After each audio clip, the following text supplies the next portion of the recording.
Toto. I have a feeling we're not in Kansas anymore. Live from Dallas, Texas, it's the Stacking Benjamin Show.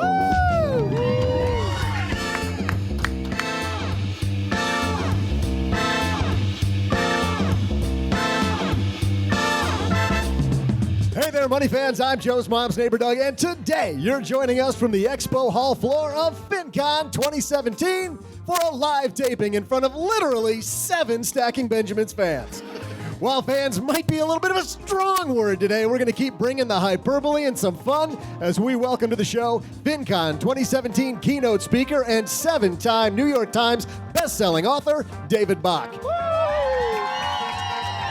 That was 9. Those cheers are for me. And you thought David Bach's latte factor was cool. Listen to these headlines. We'll start out with some news from Chester Bennington's will. He's you know him. He's the recently deceased lead singer of Linkin Park. And also share a story about, sharing. Is it okay to share your personal financial life with friends? Turns out a new study says we don't agree. That's a shock. We'll also throw out the Haven Lifeline to a lucky listener in our live audience and maybe answer a second question from the audience instead of a letter, and still share with you some Dallas-themed Neighbor Doug trivia. And the crowd goes wild. Okay. And now, 2 guys who are looking mighty pale after spending way too much time in their mom's basement, Joe and O-G. FinCon, how are you? I can't believe we're here. I can't believe there's people watching us. A lot of people watching us. I know, it's creepy.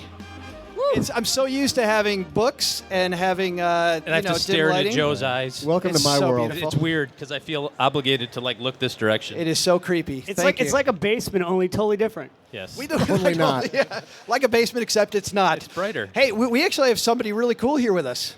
Do you know that? I mean, Doug. Yeah. Well, Doug, yeah. Thank you, Captain Obvious. Yeah, that's right. That's right. The elephant in the room is that Doug is actually here with us. Yeah. Right. Indeed. We have Mr. David Bach joining us. Oh, come on, louder than that. Come on. There we go, FinCon 2017. Thanks for hanging out with us, man. It's so good to be here, buddy. And you're about to do the keynote on today's Your Money Live event. That's I know, pretty cool. Are you guys all going to come? Yeah. I love it. We're going to give out copies of the Automatic Millionaire. You know what you're really interested in? You are very interested, David, in learning about how to take a second look at how you can start earning passive income by investing in rental properties, aren't you? I was literally just thinking that. Please, please do more. That You've is reached new lows, Joe. That is like my worst sponsor segue ever. Very interesting segue. You can do that through Roofstock, an online marketplace for buying and selling tenant-occupied homes, whether you're in California or New York. Roofstock makes it efficient and hassle-free to diversify your portfolio. I can't read in front of people. You guys are making me nervous. And invest from anywhere in high-yield markets like Atlanta or Memphis. They lay all the property reports and financials at your fingertips and even connect you with vetted local property managers for hassle-free ownership. Every property is thoroughly vetted by the Roofstock certification team, so you know it's in good condition with a reliable tenant place. Best of all, Roofstock certified properties are backed by a 30-day money-back guarantee. Roofstock, property investing made simple. We're also sponsored by MagnifyMoney.com. Whenever you walk into your bank and say, what do you got? A little piece of your soul dies. Well, maybe it doesn't have to, but it should, because you could be doing so much better with your money. MagnifyMoney.com makes it easy for you to compare over 92% of the credit cards, savings accounts, checking accounts out there. StackingBenjamins.com/MagnifyMoney for details. We got a fantastic show. David Bach here with us, OG. Also, Doug. Pretty serious show. Let's move into our headlines. Okay. Hello, darlings. And now, it's time for your favorite part of the show, our Stacking Benjamin's headlines.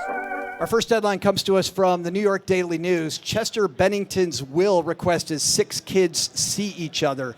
Chester Bennington, of course, was the recently deceased Linkin Park rocker, committed suicide, unfortunately. He requested in his will that his children continue to see each other, quote, on a regular and ongoing basis.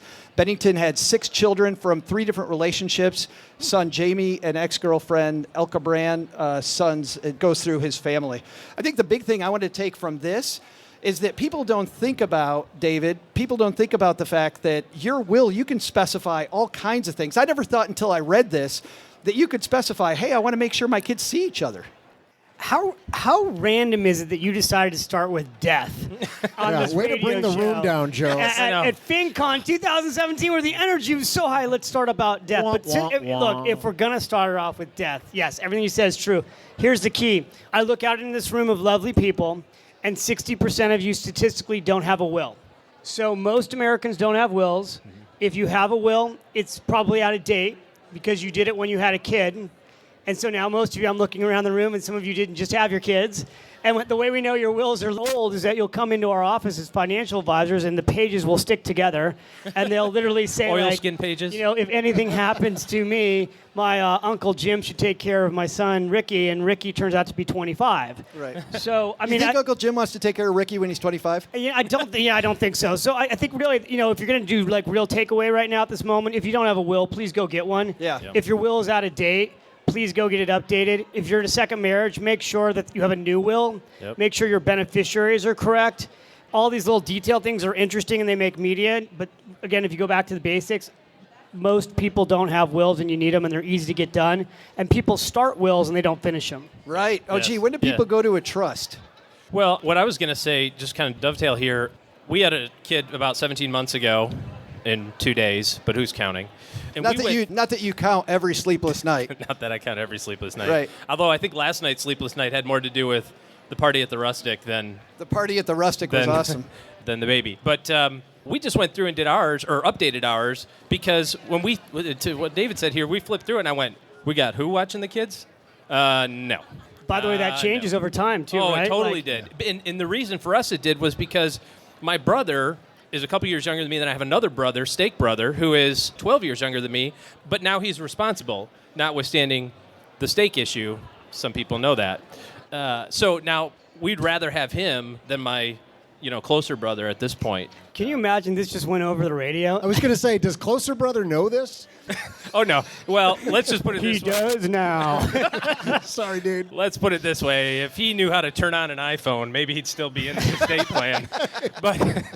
But since my kids would smoke him on YouTube, like how to use an iPad, Uncle, whatever, anyway. So, but yeah, it's really important to revisit it from time to time because it does change. It does change. Yeah, our second headline comes to us from, where does this come from? Yahoo Finance. Should you share your salary? This is written by Catherine Vassell. I found this interesting. Question, how much money do you make? Young workers are much more likely to share their paycheck information than older generations. Salary talk's long been considered taboo, but millennial workers aren't being shy when it comes to divulging their earnings, according to a recent survey from the Cash Lorette bank rate company. More than 60% of workers age 18 to 36 have told their salary to an immediate family member, while 48% have talked about it with a friend, and 30% have revealed their number to a coworker. Yeah, this does not surprise me a bit. Did your family talk about money, David? Well, my family totally talked about money. Did But they? I don't think that that's the norm. I mean, I knew exactly how much money my father was making. I knew when times were good. I knew when times were difficult. I knew when my parents were making money in the market, when the markets were going down. But that's partially why I do, like, how I ended up doing what I do. I mean, my family literally talked about money all the time. Now, it's interesting for me because I'm talking about money. I have two boys, 14 and 7. I'm talking about money a lot with them, but I don't tell them how much money I make. You don't. I don't. I've recently shared with them how expensive our home is, but it's weird. I don't really want them to know at this point how much money I make, but I share with them how much our trips cost, and I go through how much, I let them see what things that we're buying cost, but they don't actually know what I personally earn. Why do you stop the line right there? Because at the moment, I don't think it's appropriate for them to know. I don't know. Yeah. I'm not comfortable with them at this point. Yeah. I'm being honest. I'm not comfortable with them at this point knowing. But why are how so much many money- millennials seem to be, according to this study, seem to be very comfortable telling you exactly Well, what they they've been raised to do nothing but share their lives, right? When you look at all the social media, that's the only thing. That's essentially like a form of recreation, is sharing everything about their lives. And this is just one more aspect to share in addition to all the amazing places you're going and traveling and all of that. It's just one more aspect of sharing. So my kids are a little bit younger than yours. Do you kind of get the sense that they don't quite appreciate, if you do a Disney trip, it's not inexpensive to take the family to Disney and you share with them, hey, this is how much this costs. You kind of get the sense that they're like, well, how come we don't do that every weekend? Well, I mean, I'm really working on this issue because I don't want my kids to be spoiled brats, Yeah, right? exactly. And we're really, I've worked really hard and we're really fortunate. We have an Yep. amazing lifestyle, but I don't want them to take it for granted. And so I'm really working on making sure, not just saying, what do you say, thank you, but being like, all right, this ski season, the fact that we get to go skiing every weekend, I want you to be clear how much that ski pass cost. Right. You know, that pass costs $1,250. That's you're really, really fortunate that you're getting to take these ski lessons. And how every long weekend. it would take for you to earn that if you're a 14-year-old or a 10-year-old. Exactly. To put that together. Like 2 days ago, I actually had no cash in the house, and we ordered Chinese food, and my kids have cash. So I was They always like, do, don't right, they? Right? I'm They're like, like piles I'm like, of look, money. I don't have any money. You need to pay for the Chinese food. David Bach borrowed money from his kids? Right. So That is so awesome. So I'm That's the like, headline. I'm like, that Jack, is the this is true. I'm like, Jack, go upstairs and get some cash. You got to pay for the dinner. Right. And he's like, well, you're going to pay me back, right? I'm like, I'll pay back half. He's like, no, seriously. I go, okay, I'll pay you back. So he goes and gets the money, and he comes downstairs. So and it's like, your kid is David Bach's kid. He charged you 18%. oh, no, totally. and he wants a transaction fee. So, it's The meter's it's, running, Dad. you know, When are you going to run to the ATM? he gets the money, and it's $67 for Chinese food. This is Right. New York City, and he's like, whoa, Dad, that's really expensive. I go, I know it is. And he's like, well, do I have to tip on top of that? I'm like, you do. He's like $2? No, you're not. $2. We did a thing where Sounds about right. I had the boys help me put together some books that I was sending out for clients, and I paid them $1 a book to put in an envelope and label. I'll And come over and do that work. Yeah. I'm a slave driver. I don't know that you want to. So I go to the bank and I got $5 bills, and each kid was going to get $40. So I counted it out, and then while their hand was still there, I reached in and grabbed just a handful of it, and I said, "That's the tax man." And the other kid, Nice. the younger one, goes, "Nope," and he like he squeezed his hand, and he was gone. But He's your- but that's it's hard He's for your them to type- really appreciate that. Yeah, but what happens to tax evaders at OG's house? Well, I don't know. I Seize can't the answer asset. that. There's no tax. seize Yeah, the asset. right, Seize right. the Yeah. asset. Take that blanket right away. Lock the bedroom door. Like, eviction notice across the across the door. I don't know. 8-year-old looking for new work. Yeah, right. I think we got to put let's put a point on this. Lessons here on your estate. I think the number one lesson is if you know when you're going to die, do your will the day before, because that makes sense. If you don't know, get it done now. Now, yep. And sharing your salary. Maybe. I think the question I would ask is if you're going to share your salary with friends and family, why are you sharing it? Yeah. Because it's not that I'm against sharing how much money you make, but it's a weird thing, right? Like Yeah. for some people, it makes the other person feel bad. Yep. So like, is there a reason that you're sharing it? I'm glad that my parents shared it with me because I think I learned a lot from that lesson. But I don't know. Like the moment you were saying that, like I've heard about this thing called Tinder. I'm married, so I don't know about it. But I was visualizing like people Trying to putting their figure out where this is amount going. above their picture, and they're like swipe right, swipe left. Disclaimer. That went over everybody's head I don't here even know what because to say about that. in front of me are all baby boomers, so they don't even know what I'm talking about. I'm not allowed on Tinder, so We were all curious where that Tinder story was going, David. Yeah, I know. Yeah, some of us don't I won't. need That was a Tinder. test. I won't use that from stage.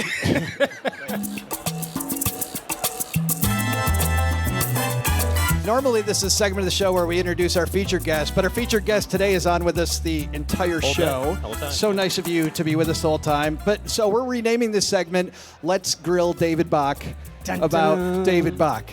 So, if for the 4 people, David, that haven't read your books, we want to talk about David Bach early life because I know, like me, you and I had this conversation. You messed up with a credit card. Yes.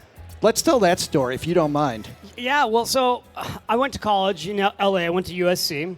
Freshman year in the dorms, you got your student ID card, and then there was a table giving out bike locks. And there was another table giving out, I think it was clock radio and then like a dictionary. So this kind of dates me, but they all seemed like necessary things to have. And of course, to get those for free, I was giving them my student ID and then getting a credit card. So those credit cards, I think at the time were like $500 each. Everybody did this in the dorm lines, right? So the credit cards start showing up. And I thought I was pretty smart. I'm like, I'll just use these credit cards for emergency purposes. Absolutely. Right? Like, of course I'm not going to use them. I just want the free bike lock. Well, then, of course, I used them. have an emergency the next morning. And then the interesting thing is what they did with these credit cards is as soon as they started seeing that they were getting maxed out, they send you a letter and offered me more credit, right? So, honestly, by the time I was a sophomore, I had $5,000 in credit card debt. Wow. And now I couldn't make minimum payments. So I did what I think most respectable sophomores in college would do. I came home and I had a sit-down meeting with my father, and I said, this is a true story, guys. I was very nervous about this, but I took the bills out, and I handed the bill to my dad, and I said, "Dad, I don't know how to tell you this, but we have a problem." I like we. We have a problem. I go, "We have a problem," and he looks at it, he hands it back to me, and he goes, "David, whose name do you see on the top of this bill?" And I go, "My name." He goes, "Son, we do not have a problem. You have a problem. You have a problem. And if you don't pay these bills on time, you're going to ruin your credit. And if you ruin your credit, you're going to ruin your life financially." And he walked out of the office that we were in and sat it on my lap. And that was my adult financial grown-up moment. Wow. That was the whoa. How did you get out of it? So interestingly enough, I'm like, okay, well, what am I going to do? Yeah, right. Right. So I went back to college and I started looking for a job, right? Because that seemed like a logical thing. Until I went and interviewed for jobs on campus and found out how much they were paying, which I think back then was like, I don't even know, maybe $7 an hour. It was not a lot of money. It was very clear to me I would have had to work for 5 years at that just to pay these cards off. So I immediately said to my dad, "I have an idea for you." This is true too, actually. I said, sounds like a great investment I need to opportunity. borrow $1,000. I'm going to print T-shirts up, and I'm going to sell these T-shirts at the football games, and then I'll pay you back that money, and I'll pay off the credit cards. That's not a bad idea. Now, to my dad's credit, I can't believe it. He actually loaned me the $1,000, and then I made the money back in 90 days, paid him back, and started a T-shirt business in college. Nice. And that pushed me into entrepreneurism as a sophomore, and started doing T-shirts for originally all the fraternity and sororities at USC, and then started selling them to businesses, and then went into selling ads for a college newspaper that we started. You have And people so work for you then? I mean, did this become like a bigger business? I had a partner, and we had. Okay. We hired other college. I sold what I did. This is my first entrepreneur lesson. Is first I sold them myself, then I hired friends to sell them. Then I'm like, wait, what if I sell them in mass? So I would sell them to the sororities for the pledge classes, and I'd Sure. sell 500 to 1,000 at a time. Then the pledge class would resell them to make money. Awesome. I know, right? So that was what I did. That's really cool. So- When you did that, I mean, you talk to people who have debt all the time. I'm sure side hustles have got to Yeah. be something you tell people to do. Go drive for Uber. No, that's exactly right. I mean, and that really was my first side hustle, right? Like, I needed a side hustle to get out of debt. Now, I'll tell you guys another true, honest story is that I was so proud of the fact that I got out of debt that then all those cars I got them paid off, they all came back with bigger limits, and I got myself right back into debt. So if you've ever done this, I can tell you I know what this is like. By my senior year, I was now $12,000 in debt. So that was when I really woke up to like, I'm an idiot. I need to stop spending money on these credit cards. I stopped carrying credit cards. I paid all that debt off about 18 months after college. I did not carry a credit card. I carried a debit card or an American Express card for like 25 years. I now have like a credit card. But once I got into debt the second time and I got out, it was like, I don't ever want to go back into debt again. And I've never carried credit card debt since. First step, it sounds like, was to know yourself. It sounds like you got to the point you're like, I can't live this way. I got to have somebody as more of a cash lifestyle. And by the way, I tried all these stupid things that people tell you to do. Like, I'll give you an example. These are dumb things that I heard other people talk about. Well, you know what you should do? You should take your credit cards and you should stick them in put them in water and freeze them, and then stick them in your freezer so that you can't use them. Okay, somebody said that. I don't know who said it. I saw it on some show. I did that. So now I'm like, some people are like, hey, you guys want to go to Vegas? I'm like, oh my God, my cards are, in the freezer. Right. So now I'm taking the credit cards and I stick in the microwave. And then, by the way, if you do that in a microwave, it melts your credit cards. Remember, I am in college here, but Right. I learned no these Vegas, lessons. though. Like, a lot of these dumb ideas that people give, they don't work. Doug is shocked because with the Equifax thing, Doug heard you had to freeze your credit, and that's what he did. Now Yeah. he's disappointed. All his credit cards Wait, are in so the you're freezer. saying I shouldn't put them in the microwave? Just right in the oven, maybe? Yeah, well, especially now if you got those steel cards, definitely don't put the steel cards in the microwave. The metal ones, yeah. Note to self. Yeah.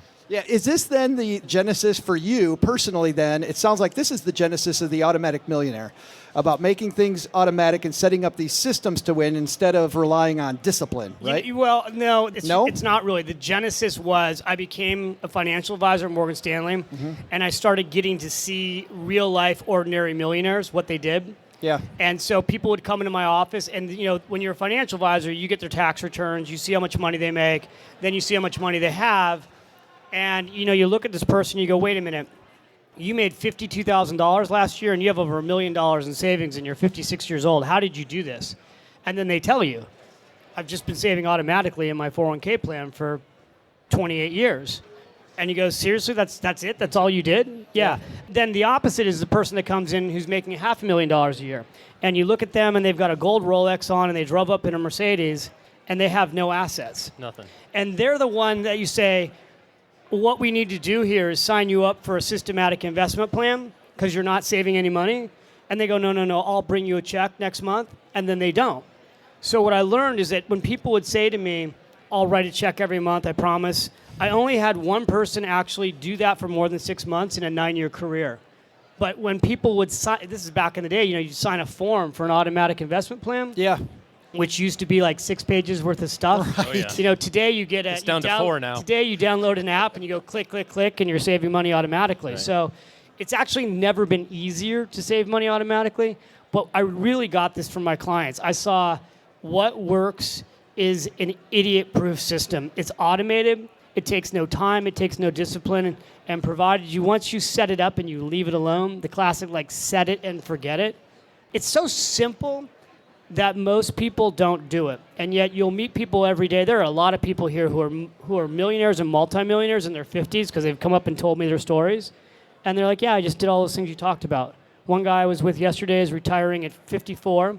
He's got $2.5 million in his retirement account. He's worked at the same job for 33 years.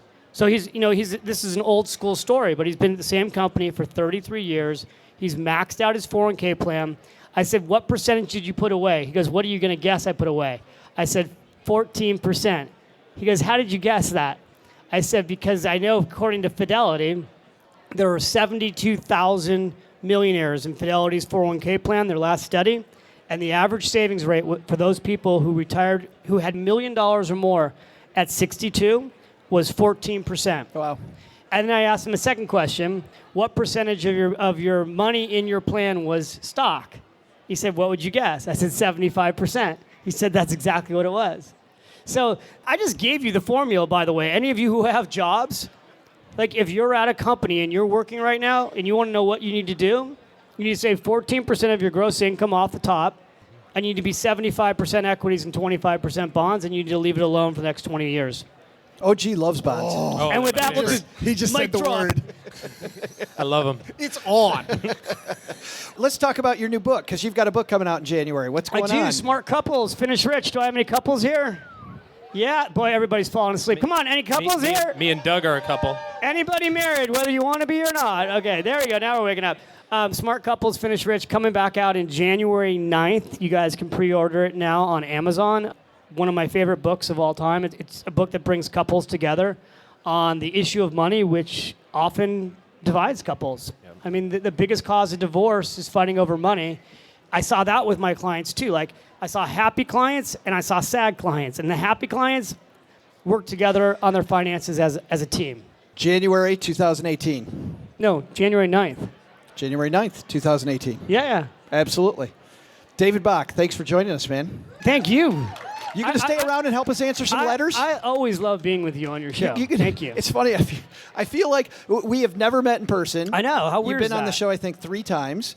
And I love talking to you, and I see you, and I feel like I've known you forever. I know. I feel the same way. Give this guy a round of applause, by the way. How good is his work? Yeah, it's me and my buddy Joe, Dave. thank you. Right. Can you stay around and help us answer some letters? I totally can. All right, we're going to take a quick break because right now it's time for a little trivia from my mom's neighbor, Doug. What's up, money fans? I'm Joe's mom's neighbor, Doug, and you skipped straight to the trivia segment like you always do. I'll let you in on a little secret.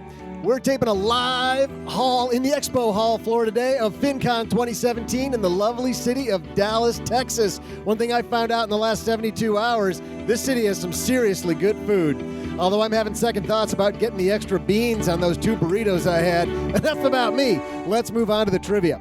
In the spirit of us being here with these fantastic people in Dallas, here's your question. In the hit show Dallas, the guy you love to hate, J.R. Ewing, was shot at the end of the season finale. Who shot J.R.? I'll be back with your answer right after this.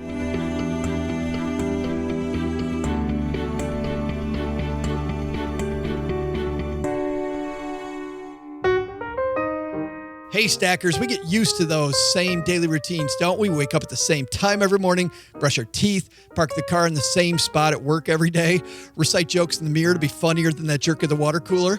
Or is that what just me. Here's one thing you shouldn't make routine: using the same credit card from the same bank just because that's what you've always done. Nick Clements from Magnify Money explains why. I mean, it's never been a better time, honestly, to find a credit card, especially given the lucrative sign-on bonuses that are out there.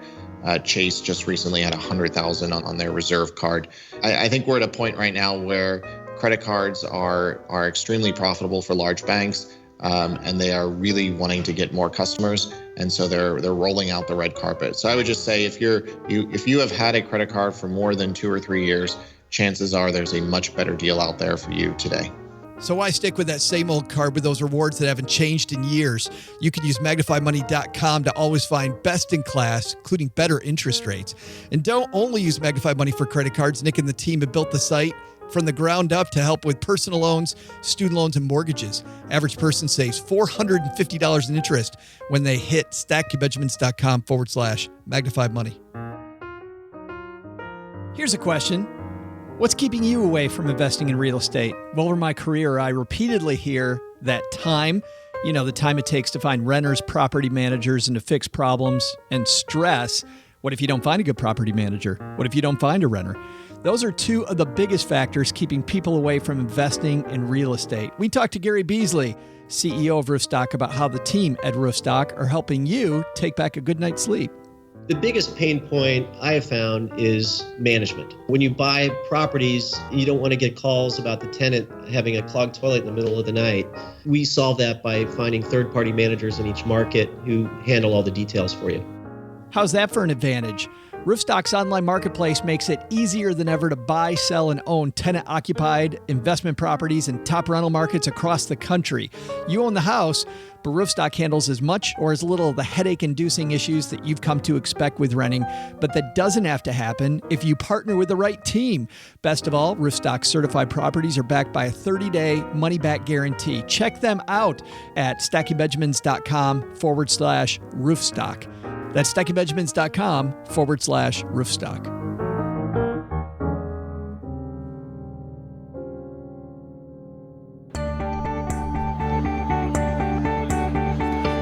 Welcome back, money fans. I'm Joe's mom's neighbor, Doug, back with the best part of the live show.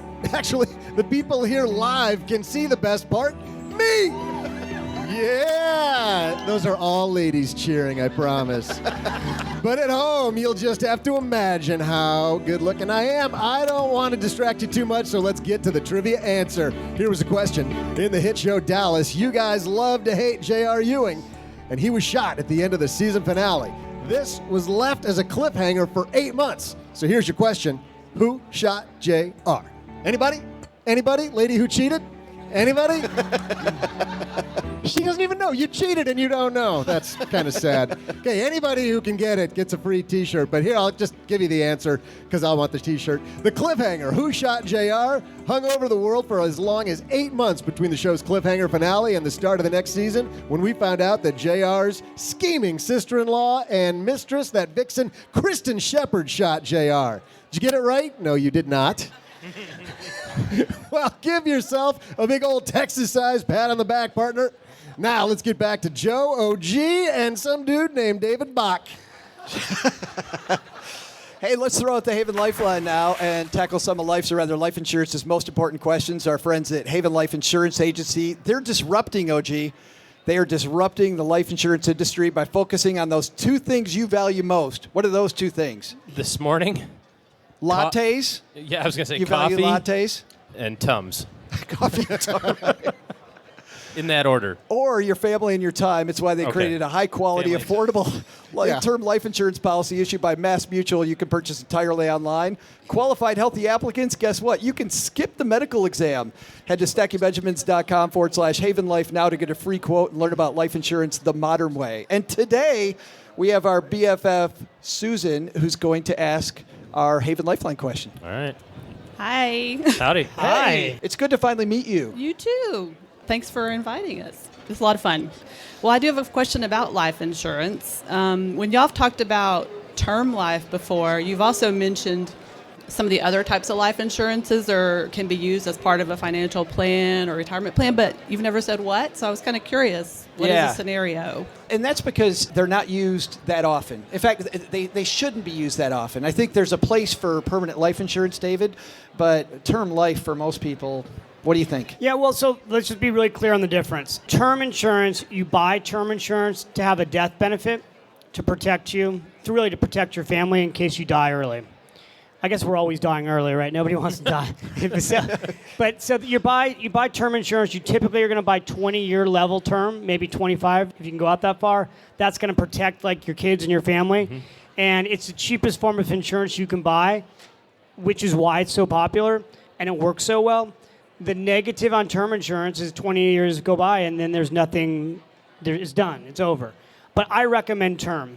It's the fastest way to get a death benefit that protects your family. You can go out and get $1 million in term insurance in many cases for like $50 to $100 a month. I always tell the guys, like, most romantic thing you can do, go buy a term policy. Oh, sexy. You know, awesome. Ladies, trust me on this. Like, you don't need roses, you need a term insurance policy. Okay, now with... I'm going to bring one of those home tonight and see what Mrs. OG says. Hey, sweetie. There you go, honey. You guys Look think what I I'm got. kidding. I'm telling you, ladies. Like, the guys, just tell them, like, honey, that's all I want this year. I want a term insurance policy.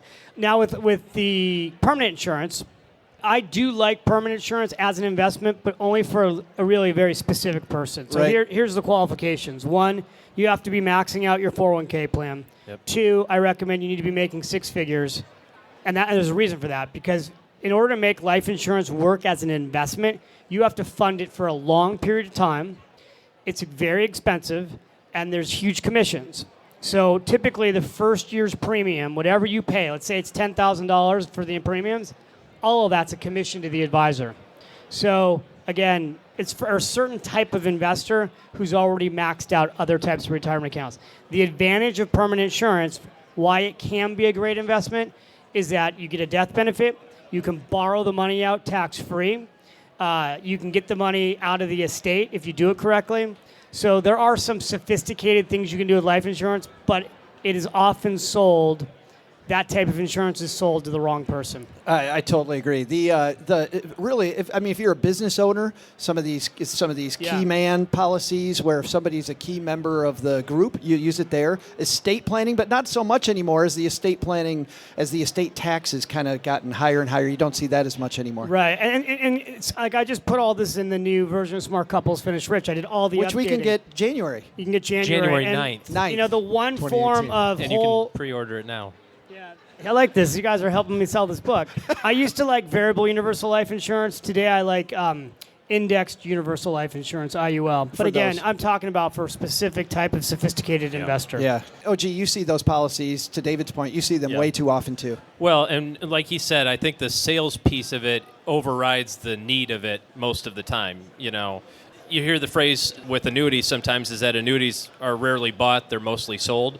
And I think that a lot of times with permanent insurance is very similar to that. But there are some cases, right? Estate planning, or another one that I think matters is if you have a health condition. You know, a lot of times you can start with a term policy, and depending on the company, you can turn it into a permanent policy later if along that way you find out that you've got a health condition that prevents you from being able to buy another term policy, and for whatever reason your planning needs, you know, more time. But it's, you know, small percentage of the population overall. I just wanted to say that from personal experience that filing a term life insurance policy claim really sucks.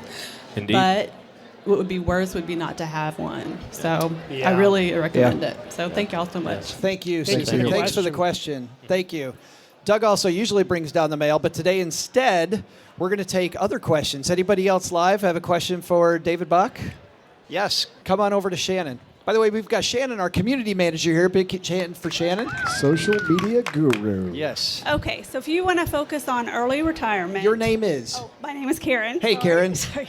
So if you want to focus on early retirement, my question is, do you worry about taxable investing or paying down the mortgage? What would you focus on? Oh, good question. That's a good one. That is a really good question. If you want to retire early, all right, so I'm just going to go back to my experience as a financial advisor. Here's what I can tell you. My clients that retired an average of 10 years earlier than the average person, the common denominator among all of them, they paid their mortgage off. Yep. So what happened is the clients that I saw that had ordinary incomes that retired before 55, the common link was they paid their mortgages off. You know, it's an amazing thing when your mortgage is paid off and you don't have any, you don't have a primary overhead. I mean, you're still going to, the thing that's changed, this is what sucks in America right now, is that healthcare is so expensive. So what's changed in 20 years that you can still have a lot of money for healthcare unless you've got healthcare coverage somehow. But yeah, you pay your mortgage off early. You got a lot of flexibility. Yeah. Yeah. Okay. Thank you. Steve You're Stewart's welcome. back here. Thank you. Grinning ear to ear. Let's have That's the T-shirts for message. them. Get a T-shirt from us later, okay? Yeah. Right after. And That'd I be think great. the other common theme on retiring early is they didn't have a big mortgage to begin with. They bought the right home and didn't have the McMansion with the big giant payment. And, That is and then such tried to pay that off and save money and all that other Yeah, sort of that's stuff. a really good point. You know, it's that average. It is that millionaire next door Yeah. thing where Yep. they didn't exactly what you said. They didn't. You know, typically people make more money and then they switch homes in their 50s. And then the thing is, if you switch your home in your 50s and you go to a bigger house, It's all that's interest. why you're now working 60, 65, Yeah. Yep. which is okay, by the way. It's just knowing these things going into the decision. Yes, sir. And this will be our last question here from Michael. Yes. How do you prepare for sequence of returns risk for, say, a 100% equity investor that's been going for maybe 20 or 30 years? Wow, sequence. Let's define the problem there, because that is a problem, sequence of returns. But let's talk about what does that even mean, what Michael's asking, David. I have no idea. Yeah, OG. OG, Those are two. I've got See, if you've noticed, I use simple words. So, what are you actually trying to ask us? I think what he's asking is, and tell me if I'm wrong here, but you're saying the kind of bad luck, right? If you retire January 1, 2008, your portfolio, could average 8% a year, except the first 2 years are minus 50. Right. So, Yeah. yeah. If I've been 100% equity my whole life. Right. Got it. So, the way I would ask that question is, what do you do if you retire and the next year the market crashes? So, this is a really good question. If you're getting closer to retirement, you have to be rebalancing your money. You can't have all your money in stocks. You've got to tone it down and have guaranteed investments. You need a certain percentage in cash. You need a certain percentage in fixed income, unless you're comfortable riding it out. All markets recover. But the average market correction takes 109 days to recover. So if you can just turn off the news for 3 months, you can get through most market corrections. The challenge is people react in these market corrections. So it's sort of one of two things. Don't react, or two, tone down the amount of money you've got in equities so that you can handle the volatility as the markets drop. Well, and the greatest risk is investor behavior. It's No you doubt. doing the wrong thing at the wrong time, not what the market's going to do. So if you can't tolerate it, or if you need the cash flow, you have to have some money that's safe and secure that's not going to be subject to that volatility. Thank you. Thanks for the question. We got a Thanks, Michael. T-shirt for you afterwards, too. Thank you again. A big hand for David Bach, everybody. Thanks a ton. Thank you. This is really fun. Everybody go out and pre-order the book. And January 9th. Smart couples finish rich. Yeah, I heard that's what it's called. I heard it's going to be really awesome. It's in January. Yeah, 9th. The 9th. Yeah. 28th. All right, Doug, what should we have learned today? Yeah, hey, Joe, now's your chance to head back to the Haven Life booth and steal another free umbrella. I'll tell everybody what they should have learned while you guys were talking about all the boring financial stuff. First, revisit and update your will. There's a really good chance your life's changed since you wrote it the first time, so make sure your will reflects your current reality. Second, talking about your salary, careful about how much detail you give out. Sharing too much could cost you a few friends. I don't have that problem. I got no friends. Third, your money story, hey, listen to David Bach. Even he started out with some money problems. Turns out it's never too late to get on the right path. But the big lesson, don't sit next to OG during a live taping. He's distractingly handsome and he smells so good. Special thanks to David Bach for joining us today. You'll find out everything about David, including links to his website and his hit books on where, everybody? On the show notes page at stackingbenjamins.com, or head straight to David's website, cleverly named, this is pretty creative, David, davidbach.com. How do you come up with that? Guy's a genius. Marketing Special genius. thanks also to Joe's mom for letting us out of the basement for this live taping. Hey, Mom, settle down. We're okay, but please tell OG to stop looking at me. Thanks, to all these amazing people at FinCon 17 and Your Money Live for joining us today. You are all now my favorite people, except this lady who cheated on the trivia. You can line up for audio autographs for the small cost of $5. Oh, look, there's a line already forming on the left side of the stage. Thanks, everybody.